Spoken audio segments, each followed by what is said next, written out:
नमस्कार साथियों आपका चैनल पर बहुत बहुत स्वागत है।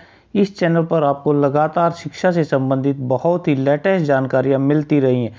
तो आज मैं आपको इग्नू में जो बीएड कार्यक्रम होता है टीचर्स बनने के लिए, वो कैसे आप करोगे और क्या उसमें एग्ज़ाम पैटर्न आता है, और 2021 का अप्रैल 2021 का जो क्वेश्चन पेपर था वो पूरा मैं आपको दिखाऊंगा। उसमें कौन से क्वेश्चन पूछे गए थे, उनके आंसर के साथ पूरी डिटेल, आंसर की आदि पूरे के पूरे आपके सवाल जवाब मैं इस वीडियो के माध्यम से बताऊंगा। इसलिए सबसे पहले आप इसको लाइक कर दो। आप लाइक करें और चैनल के साथ सब्सक्राइब कर ले। तो साथियों, सब्सक्राइब करने से आपका कुछ नहीं जाता, लेकिन हमारा एक बूस्टअप बन जाता है और हमें एक मोरल सपोर्ट्स मिलता है। साथियों, वीडियो को शेयर ज़रूर कर दें और अपने साथियों में जो आज इसका पेपर दे रहे थे उनके लिए। तो पूरा पैटर्न मैं आपको थोड़ा सा बता देता हूं। जो नए कैंडिडेट्स आएंगे तो ये पूरा का जो पेपर है वो 120 मिनट का होगा और 100 क्वेश्चन उसमें आएंगे। यहाँ पे पार्ट ए और बी होगा। पार्ट ए और बी टोटल 100 क्वेश्चन। ये देखिए अप्रैल 2021 का है और ये बीएड इग्नू बीएड का ये फॉर्म है, भरा गया था जो कि इग्नू में बीएड कराने के लिए। और यहाँ पर देखिए क्या क्या इसमें आएंगे, तो आप इनको भी देख लीजिए। यहाँ पर जो सामान्य हिंदी या इंग्लिश दोनों में से कोई भी आप ले सकते हैं, वो 10 नंबर का। जो रीजनिंग है वो 20 मार्क्स की आएगी। एजुकेशनल और जर्नल अवेयरनेस 25 मार्क्स की आएगी। टीचिंग लर्निंग 25 मार्क्स की, और कोई भी एक सब्जेक्ट वो 20 मार्क्स का आएगा। तो इस तरह से ये बनेगा और टोटल 2 घंटे का ये टाइम होगा। अब यहाँ पर देखिए ऑप्शनल में हमारा मैथ्स है, विज्ञान है, सोशल साइंस, अंग्रेजी है और हिंदी। इन 5 विषयों में से कोई एक विषय आपको लेना है। तो कई बार बच्चे इसको गलत भी करके आते हैं, तो आप सभी के लिए आपने तो सही किया होगा, लेकिन आज इसके आंसर की मैं पूरी की पूरी मैं आपको बताऊंगा। तो ये पार्ट बी और जो एसेंशियल है, इस एक से ज़्यादा आपको नहीं करना है, नहीं तो ये गलत हो जाएगा। तो ये आपके इसमें कोई नेगेटिव मार्किंग नहीं होती। अपनी साइन ओएमआर शीट पर साइन करने हैं आपने, और जो एनरोलमेंट 10 अंकों का वो भरना है। नीले और काले बॉल पेन से ही आपको इसको ब्लैक करना है। ओएमआर शीट में कोई भी निशान वगैरह नहीं लगाना है। तो साथियों, सारी की सारी वीडियो को आराम से देखते जाइए। लंबी वीडियो हो सकती है, लेकिन आपके काम की है। ये पूरा का पूरा जो इग्नू का पेपर है वो इसमें आपको दिया जा रहा है और उसके आंसर दिए जाएंगे। तो यहाँ पर आपको एक से अधिक कोई भी गोला नहीं लगाना है। अब हम आएंगे पार्ट बी पे। पार्ट बी में जो होते हैं वो विज्ञान के 81 से 100 तक के हैं। गणित के 101 से 120 है। सोशल साइंस के 121 से 140 हैं। इंग्लिश के 141 से 160 और हिंदी के 161 से 200 तक का। तो ये हमारे पूरा का पूरा पैटर्न है। हिंदी का 161 से 180 तक का ये पैटर्न है। ये आप में से एक चुनना है। तो जो नोट्स होते हैं हमारे जर्नल, वो सारे के सारे इसमें भी हैं, तो आप आराम से देख सकते हैं इनको, अगर कोई भी प्रॉब्लम है तो, ताकि आपको कोई दिक्कत ना आए। अब हम पार्ट ए में आएंगे, इंग्लिश जर्नल इंग्लिश कॉम्प्रिहेंशन। तो ये जो पैसेज दिया जाएगा ये आपका इंग्लिश और हिंदी दोनों ही लैंग्वेजेस में होगा। तो आप इसको देख के और इसका स्क्रीनशॉट ले सकते हैं। देखिए ये पूरा का पूरा स्क्रीनशॉट आप इसका ले लीजिए, ताकि आपको अगर इंग्लिश में आपको आंसर देने हैं तो आप इसको आंसर आराम से दे पाएंगे। तो ये पूरा पैसेज आपको पढ़ना है और फिर उसके बाद में आंसर देने हैं। तो मैं आपको ये पैसेज जो है वो आपको दे रहा हूँ, आप इसको स्क्रीनशॉट लें और इसको आराम से पढ़ें, ताकि आप आंसर आसानी से दे पाएँ। तो इसके आंसर्स हम निकाल लिए हैं। आपके आंसर्स में हो सकता है कोई चेंजेज हो, थोड़ा बहुत अंतर हो सकता है, लेकिन ये अच्छी तरह से आंसर चेक किए गए हैं, इसलिए आप आंसर की से ज़रूर मैच कर लें फाइनल। लेकिन ये आंसर बिल्कुल सोच समझ के और कई टीचर्स से बात करके ही दिए गए हैं। तो पहला जो क्वेश्चन है वो, लेखक ने प्रकृति की तुलना व्यवसाय से क्यों की। तो इसका आंसर आएगा सेकंड। जो इसमें आंसर दिए हैं वो सही नहीं है, जो पहले से ही टिक है तो आप उन पर ना जाएं, जो हम यहाँ बताएंगे वो आप आंसर इसका समझ के चलें। तो ये पूरा का पूरा पैसेज है वो आपको पढ़ना है और उसके बाद में इसके आंसर देने हैं। दूसरा, जो ह्रास के लिए हमारे पूर्वज शायद ही हमें क्षमा कर पाए, तो इसका आंसर है हमारे अनुसार फोर्थ, क्योंकि पूंजी और ब्याज से संबंधित इसमें बातें कही थी, तो फोर्थ इसका आंसर है। तो बीएड 2021 का ये पूरा का पूरा पेपर है, आप पूरा का पूरा पेपर इसमें देखें, आपके लिए काफ़ी फ़ायदेमंद है। और दूसरे जो भी बीएड की तैयारियां कर रहे हैं उन सभी के लिए भी ये बहुत ही अत्यंत आवश्यक है। तो थर्ड क्वेश्चन देखें तो इसमें which of the following statement is falls in the context of the passage. ये इसमें हम इसका हिंदी वर्जन देखेंगे, आप इंग्लिश देख लीजिए अगर आप इंग्लिश में देना चाहते हैं तो, अदरवाइज ये आप इसको हम हिंदी में देखेंगे। तो गद्यांश के संदर्भ में निम्नलिखित में से कौन सा कथन असत्य है? तो असत्य है हमारा वैज्ञानिक अधिकांश पादप प्रजातियों की उपयोगिता को जानते हैं। तो ये गलत है, क्योंकि पूरे जो गद्यांश में ऐसी कोई बात नहीं की गई। दुनिया की भूख की चिंता करने हेतु निम्नलिखित में से कौन सा क्या सही तरीके से लेखक के विचार को प्रदर्शित करता है? तो यहाँ पर जो फर्स्ट है ये हमारे अनुसार सही है, खाद्य योग्य पौधों की प्रजातियों के उत्पादन की संख्या बढ़ाना। आप अपने जो आंसर हैं वो भी कमेंट बॉक्स में ज़रूर बताएं, आप किस क्षेत्र से हैं कमेंट बॉक्स में ज़रूर बताएं। हो सकता है किसी क्वेश्चन में आपका आंसर दूसरा आ रहा हो, तो आप उसका आंसर कमेंट बॉक्स में ज़रूर बताएं कि आपने क्या लगाया था, क्या इससे आपके आंसर कुछ सही हुए हैं या आपके टोटल मार्क्स कितने बन रहे हैं, प्लीज़ और इसको कमेंट बॉक्स में ज़रूर बताएं। पांचवा जो क्वेश्चन है वो निम्नलिखित में से कौन सा जंगल के विनाश का तात्कालिक कारण है? तो पेड़ों को काटना इसका तात्कालिक कारण था, पेड़ों को काटना। अब छठा है, लेखक ने अनुपयुक्त दोहन के 2 उदाहरण दिए हैं। तो 2 उदाहरण इसमें हैं बुरी कृषि पद्धतियाँ और उष्णकटिबंधीय दृढ़ लकड़ी का व्यापार। ये जो 2 है इसके जो 2 हैं हमारे जो है थर्ड जो आंसर है इसका, थर्ड जो आंसर है वो इसके फाइनल माना जाएगा। थर्ड जो है उष्णकटिबंधीय दृढ़ लकड़ी का व्यापार और मृदा क्षरण, जो मृदा का इरेजन है उसको इसमें दिया गया है। तो गद्यांश किसके बारे में बता रहा है? तो गद्यांश है पर्यावरण संकट के बारे में हमें बता रहा है, पर्यावरण संकट के बारे में। तो लेखक के अनुसार पर्यावरण संकट क्या है? तो यहाँ इस क्वेश्चन में कुछ कन्फ्यूजन है, तो आप इसका ज़रूर बताइए। मेरे अनुसार तो मृदा क्षरण है, लेकिन आपका इसमें दूसरा आंसर भी हो सकता है। तो आप अपना आंसर ज़रूर कमेंट बॉक्स में ज़रूर बताएं। 9th का क्या है, ह्रास से संबंधित क्या है इसमें? तो ह्रास से संबंधित इसमें मेरे अनुसार थर्ड क्वेश्चन है, इसका थर्ड ऑप्शन है अनुपयुक्त। आपका आंसर भी ज़रूर बताएं, 9th का क्या आंसर आपने दिया। 10वां जो क्वेश्चन है उसका सी आंसर है जोड़ना। ये हमारे अनुसार जोड़ना इसमें हम शामिल करेंगे। तो अब हमारे जो दूसरा ऑप्शन आ जाता है रीजनिंग का, तो हमने यहाँ पे देखिए ये इसमें जो अल्फ़ाबेट्स लिख लिए थे, तो ये काफ़ी टाइम इसमें मिलता है, तो अल्फ़ाबेट्स आप लिख के क्वेश्चंस को कर सकते हैं। आप इसको हम आंसर भी बताएंगे कैसे आपका आंसर आया, तो इसको आप देखते जाइए, पूरा का पूरा आंसर आपका हम बताएंगे। तो 11वां जो क्वेश्चन है, निम्नलिखित श्रेणीकरण में क्या अगला पद आएगा? तो इसमें आंसर जो है वो थर्ड है पुट।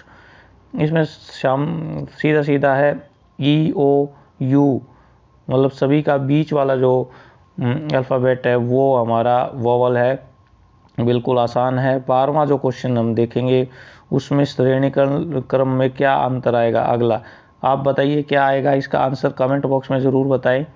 2, 4, 6, 9, 12। तो यहाँ पर हम देखते हैं, तो यहाँ पर हमारा जो आंसर आएगा वो है 16। 2, 4, 6 यहाँ पर हमारे जो एक निश्चित दूरी इसमें से होके जा रही है।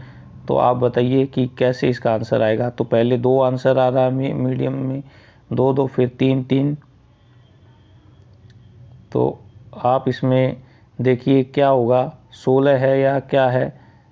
तो हम इसको दोबारा से चेक करेंगे। 2, 4, 6, 2 का अंतर आया, फिर 3, 6 और 3 9, 3 फिर 9 और 3 12 और एक और, तो 15 इसका आंसर आएगा, 15। 15 इसका आंसर है। अब जो 13वां क्वेश्चन है वहाँ पर देखिए क्या है, निम्नलिखित में रिक्त स्थान की पूर्ति करें। तो यहाँ पर देखिए सभी के स्क्वायर हैं, 25 5 का, 49 7 का, 81 9 का। तो यहाँ पर आपका एक एक छोड़कर एक का आ रहा है, तो ये 11 का 121 इसका आंसर आएगा। अब 14वां जो क्वेश्चन है वो, तुम्हारी माँ मेरी सास की एकमात्र पुत्री है। तो तुम्हारी माँ मतलब एक बाप अपनी बेटी को बोल रहा है तुम्हारी माँ मेरी सास की एकमात्र पुत्री है, तो इसका आंसर पिता ही आएगा। सिंपल क्वेश्चन है बिल्कुल, तुम्हारी माँ मेरी सास की एकमात्र पुत्री है। तो ये आसान क्वेश्चन, इसको अपने जो रिलेशन है उनको साथ इसको मैच करके बताएंगे तो आप आसानी से इसके आंसर कर पाएंगे। अब 16वां जो क्वेश्चन है कूट का, बताइए आपका आंसर क्या है, कमेंट बॉक्स में ज़रूर बताएं। तो ये स्टार का उल्टा कर दिया, वर्ड सारे उल्टे कर दिए हैं, तो ROUT का उल्टा क्या होगा, टूर। तो ये टूर इसका आंसर आ गया है। अब 16वां जो क्वेश्चन है, कूट भाषा में 25 का अर्थ है हरा सेब। तो 25 का अर्थ है हरा का मतलब है 2, हरा 2 और सेब है 5। ये कूट नंबर डालते रहिए। लाल का है 3 और सेब का है 5। अब 34 का है लाल, यानी कि लाल का मतलब है 3 और चेरी का मतलब है 4। तो हरा चेरी का कोड क्या होगा, तो हरे का क्या आया था हमारा, हरा का आया है 2 और चेरी का क्या आया है 4। तो हमारा आंसर आ गया 24। तो इस तरह से आप आसानी से इसको निकाल सकते हैं। आप अपने भी तरीके बताइए कि किस तरह से आपने इसका आंसर किया था। तो 17वां जो क्वेश्चन है, जब तुम पैदा हुए तो मेरी आयु तुम्हारी वर्तमान आयु के बराबर थी। तो पिता ये पूछता है अपने बच्चे से और पूछता है कि 36 वर्ष आज उसके पिताजी की आयु 36 वर्ष और 7 वर्ष पूर्व उसके पुत्र की आयु क्या थी। तो इसको हम ऑप्शन से भी कर सकते हैं या वैसे भी कर सकते हैं। तो ऑप्शन से हम देख लेते हैं तो आसानी से हमारा आंसर आ जा रहा है। तो 16 विशेष अगर हमने मान लीजिए यहाँ पर 11 है और 11 7 वर्ष पूर्व उसकी आयु उसने पूछी है, तो यहाँ पर इसका आंसर 11 आएगा।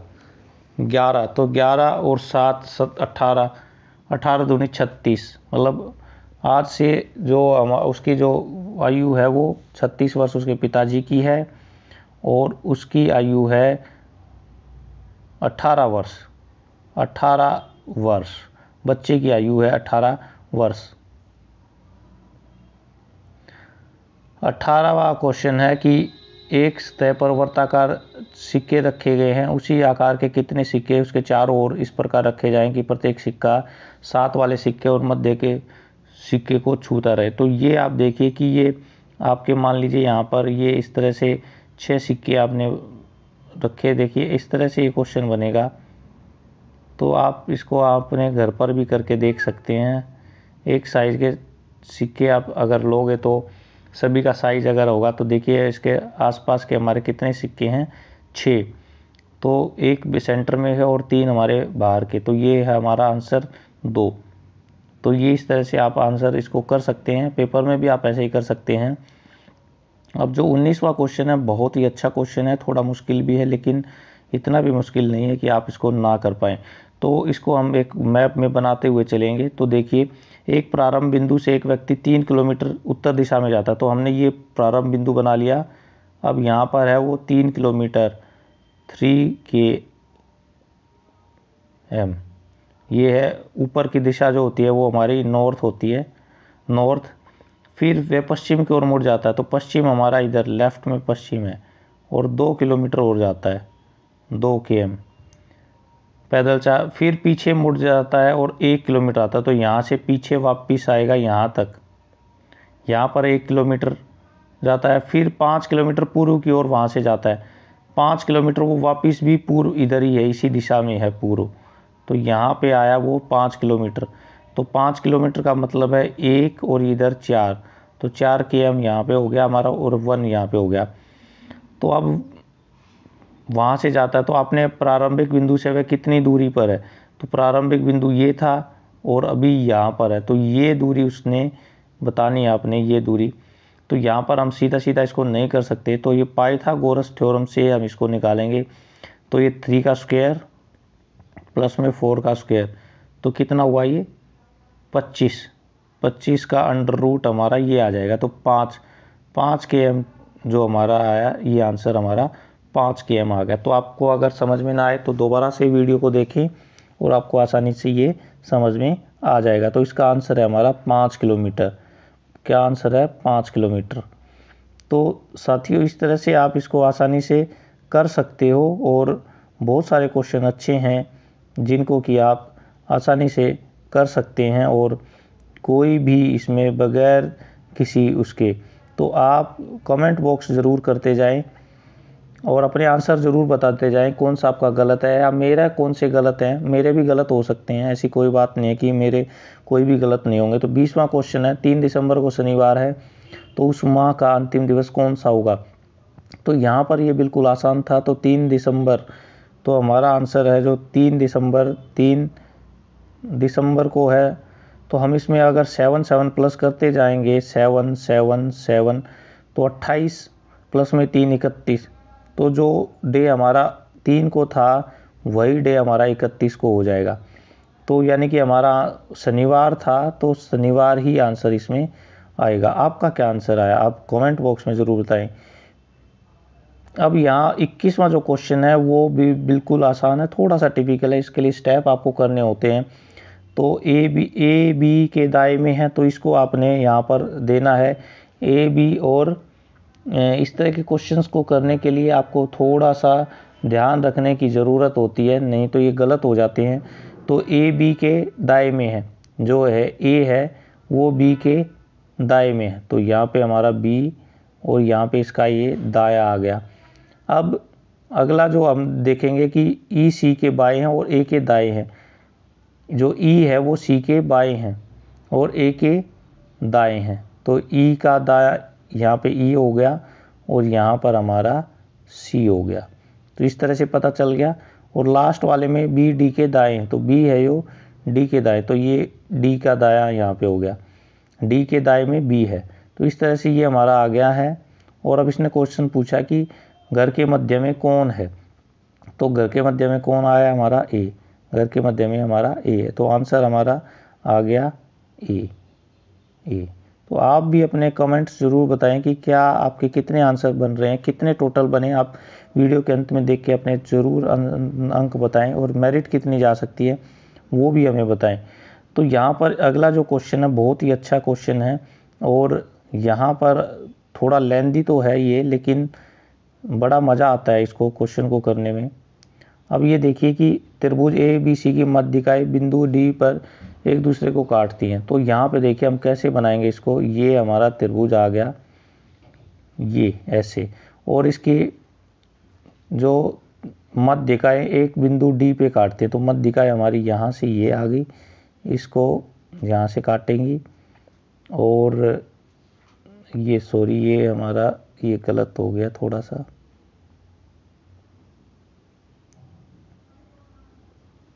ये देखिए ये यहाँ से इसको और ये वाला ये, तो ये जो बिंदु है वो डी हमारा आ गया। तो अब इसने पूछा कि कैसे आपका ये टोटल कितने इसमें त्रिभुज बनेंगे। तो हम पहले एक एक वाले देख लेते हैं कि 1 2 3 4 5 6।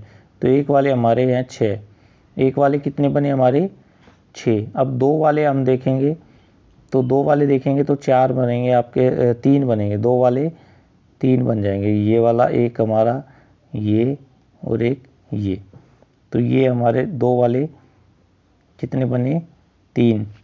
अब देखेंगे कि हमारा जो है 3 वाले कितने बने। ये थोड़ा सा ध्यान देना है कि 3 वाले जैसे ये बना ये बना ये बना, तो टोटल हमारे इसमें 3 वाले 6 बनते हैं और एक पूरा बड़ा जो हो गया वो 1 है। तो टोटल हमारे जो आंसर आ गया वो 16। तो ये टोटल हमारा 16 बन गया। इसको आराम से देखें, आराम से करेंगे तो आपको बिल्कुल समझ में आ जाएगा। तो इसका आंसर जो है वो 16 आएगा, 16। तो ये टोटल जो हमारे इसमें बने हैं 16 में। तो आंसर अपना मैच करें कि कितने बच्चों का सही है वो मुझे तुरंत बताएं यहाँ पर।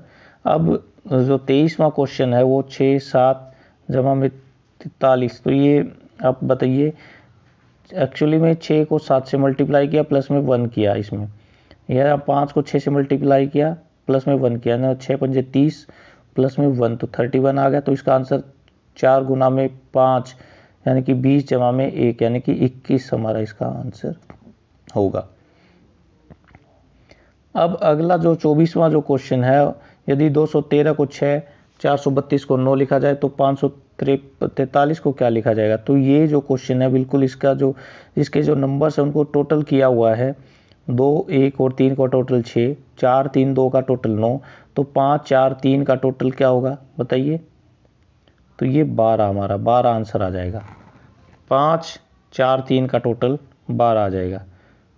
अब जो है 25वां जो क्वेश्चन है वो प्रथम 13 अंग्रेजी अक्षरों के क्रम को उल्टा किया जाए तो किस अक्षर का स्थान नहीं बदलेगा। तो साथियों पहले जो अक्षर होते हैं हमारे ए से लेके हमारा जो एम है ये हमारे टोटल होते हैं। तो यहाँ पर बीच में हमारा होता है एफ, इससे पहले 6 होते हैं और इधर भी 6, तो टोटल 13 हो गए। 6 और 6 और ये 1 प्लस में तो 13 हो गए। तो उल्टा सीधा करेंगे तो एफ हमारा किधर से भी करोगे चेंज तो हमारा एफ वो बदलेगा नहीं। तो इसका आंसर हमारा है एफ, आंसर है हमारा एफ। अब अगला जो 26वां जो क्वेश्चन है वो पूछता है कि निम्नलिखित में से कौन सा अंक इसे पूरा करता है। तो साथियों ये भी देखिए, इसको 1 2 3 यानी कि सिंगल है, 149 इसका स्क्वायर कर दिया और अगले में इसका क्यूब किया। तो 1 का 1 है, 2 का कितना हुआ 8, तो 2 का 8 आंसर हमारा आ जाएगा। तो इस तरह से हम आराम से क्वेश्चन वो करेंगे, अपने मैच करें क्वेश्चंस और आंसर हमें बताएं। अब अगला जो क्वेश्चन है हमारा, नगर की जनसंख्या का 45% 40 महिलाएं हैं, 45 पुरुष हैं। यदि बच्चों की संख्या 30,000 है तो नगर की कुल जनसंख्या कितनी होगी।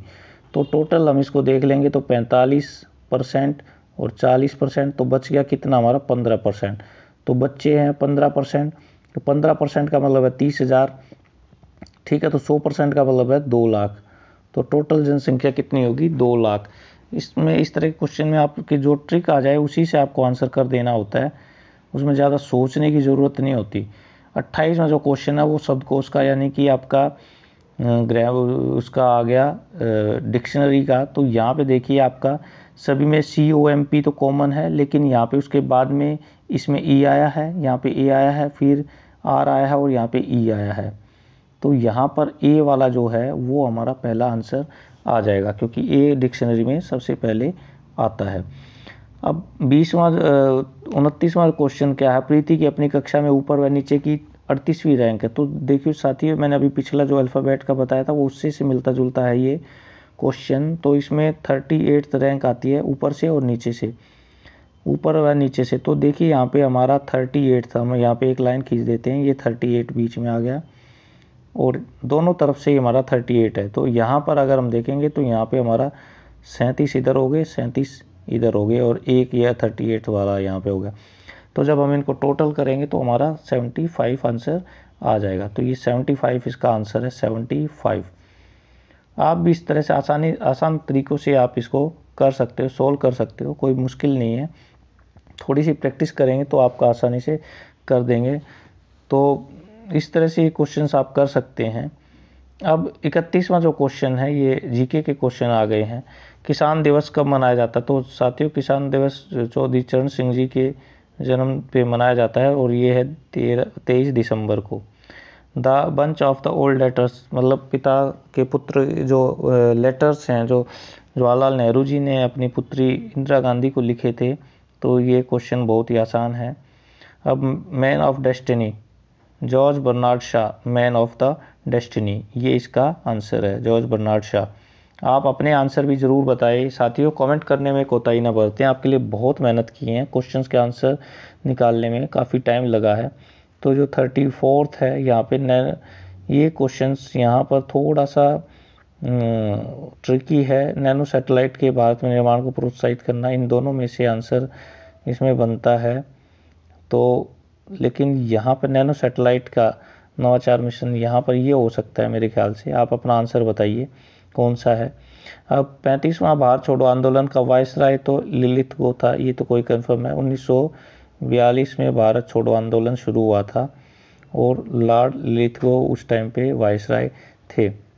अब जो 6th है, भारत में प्रारंभ रेड लाइन कैंपेन, तो ये जो है एंटीबायोटिक्स के प्रयोग से है कि एंटीबायोटिक को हम अच्छी तरह से प्रयोग नहीं करते, उसको हम मानेंगे, उसको नहीं मानते हम, तो यहाँ पे एंटीबायोटिक्स का अर्थ की मानते उसको, तो इसको हम देखेंगे, उसको हम नहीं मानते, तो इसको आप देखें तो 37th है, भारतीय संविधान के किस अनुच्छेद के तहत यूनियन बजट प्रस्तुत किया जाता है। तो ये 112 हमारा 112 को हम इसमें मानते हैं, केंद्रीय बजट 112 के तहत हमारा प्रस्तुत किया जाता है। तो भारतीय डाकघर का अधिनियम कब पारित हुआ, ये 1854 से 1854 में ये भारतीय डाकघर अधिनियम पारित किया गया है। अब 39th हम देखेंगे कि क्या भारतीय स्वतंत्रता आंदोलन में सबसे पहला कौन सा घटित हुआ, तो इसकी डेट्स हम बता देते हैं। साइमन कमीशन जो था वो हमारा 1927 में हुआ था। असहयोग आंदोलन मैंने बताया 1942 में हुआ। गांधी इरविन जो पैक्ट है वो 1931 में हुआ। और कांग्रेस का त्रिपुरा जो अधिवेशन है, कांग्रेस का त्रिपुरा अधिवेशन है वो 39 में हुआ। तो आप बताइए कि कौन सा आपका आंसर है। इसमें जो आंसर है वो आप इसमें टिक कर लीजिए, जो भी सबसे पहले हुआ है उसको हम यहाँ पे आंसर टिक कर लेंगे। तो 40वां जो क्वेश्चन होता है, जनहित याचिका संकल्पना कहाँ से है। तो जनहित का मतलब है हम समाज के हित के लिए कोई भी संकल्पना डालें और कोर्ट में इसको दाखिल कर दें। तो ये यूएसए का कॉन्सेप्ट है, क्योंकि वहाँ की जो न्यायिक व्यवस्था है काफ़ी मजबूत है, तो यूएसए इसका आंसर है। तो 41वां देश ने व्हाट्सएप और फेसबुक पर 2018 में कर लगाया। तो युगांडा ने कर लगाया था, क्योंकि उसकी स्थिति काफ़ी कमज़ोर थी, तो 2018 में उसने लगाया था। 42वां है, कौन सा देश धन प्राप्त करने में शीर्ष पर रहा। तो ये चीन मेरे ख्याल से रह सकता है। आप अपना आंसर बताइए। मकर रेखा किस देश से नहीं गुजरती। मकर रेखा यहाँ पे ब्राज़ील जो आंसर है वो ब्राज़ील से नहीं गुजरती, अर्जेंटीना, बोलिविया और चिली से वो गुजरती है। आप इसका मैप देख सकते हैं और उस आंसर उससे टैली कर सकते हैं। अब जो सिमलीपाल टाइगर रिजर्व किस राज्य में है, ये उड़ीसा में है। Similipal tiger reserve. शांत घाटी यानी कि साइलेंट वैली हमारी केरल में है।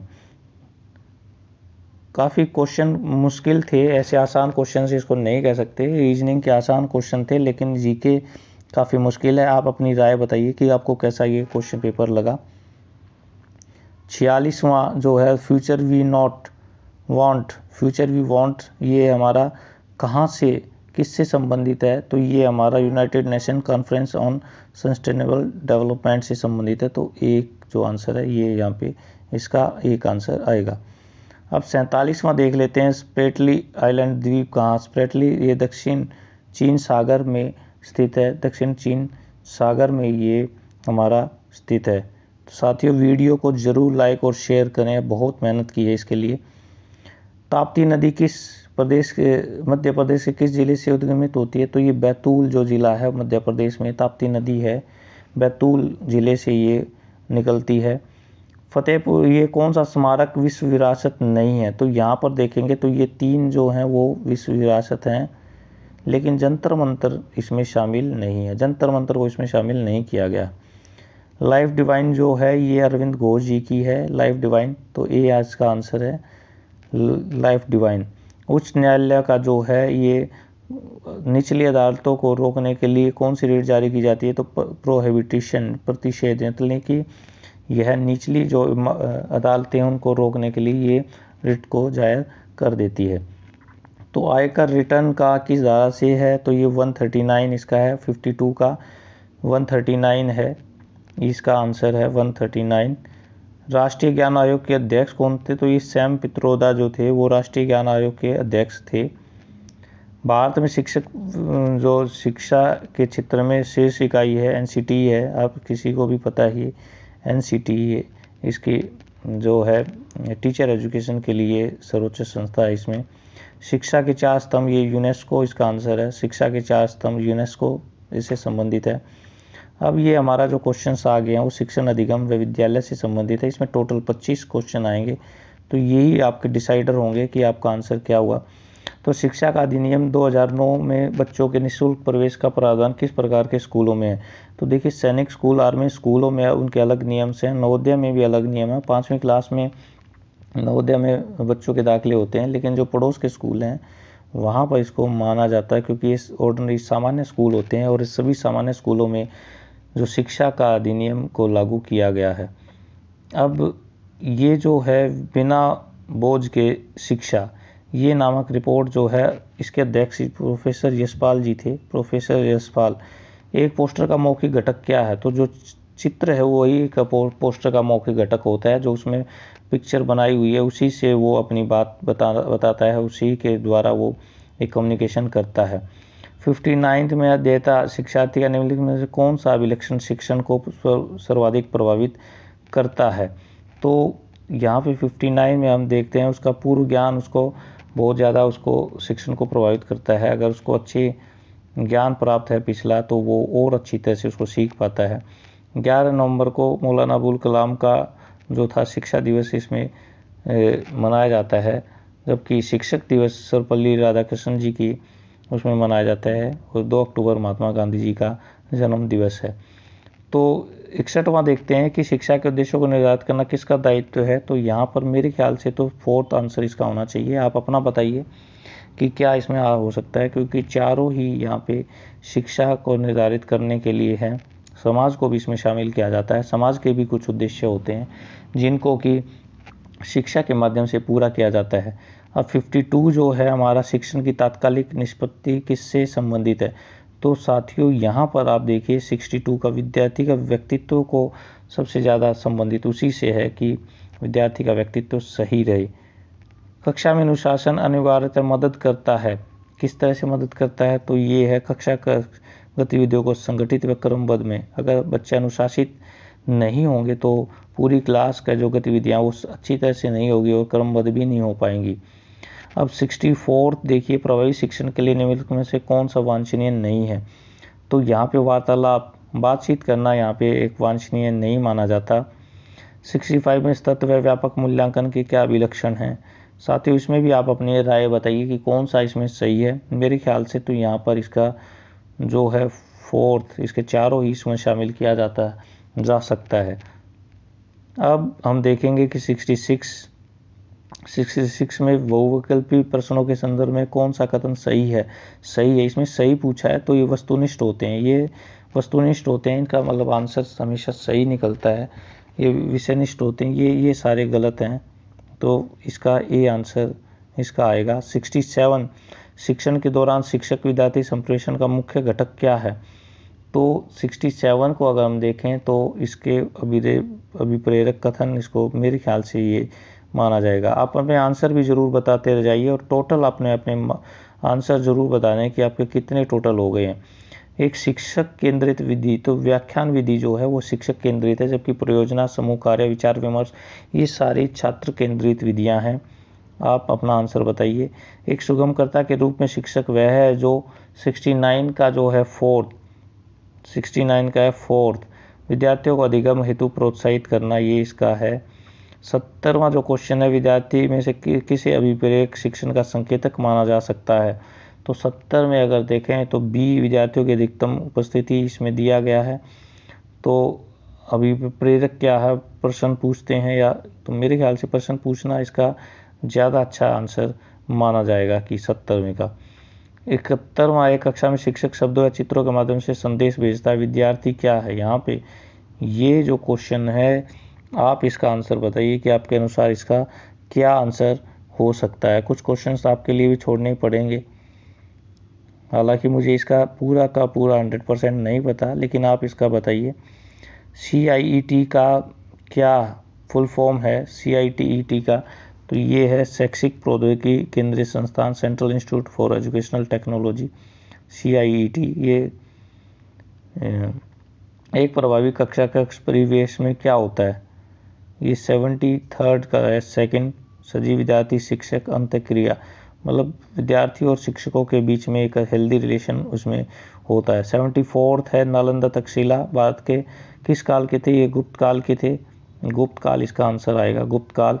पाठ्यचर्या क्या है? पाठ्यचर्या है क्या है? 70 पाठ्यचर्या हमारी बतानी है आपने। 75th का जो है वो क्या पढ़ाई जाने वाली विषय वस्तु।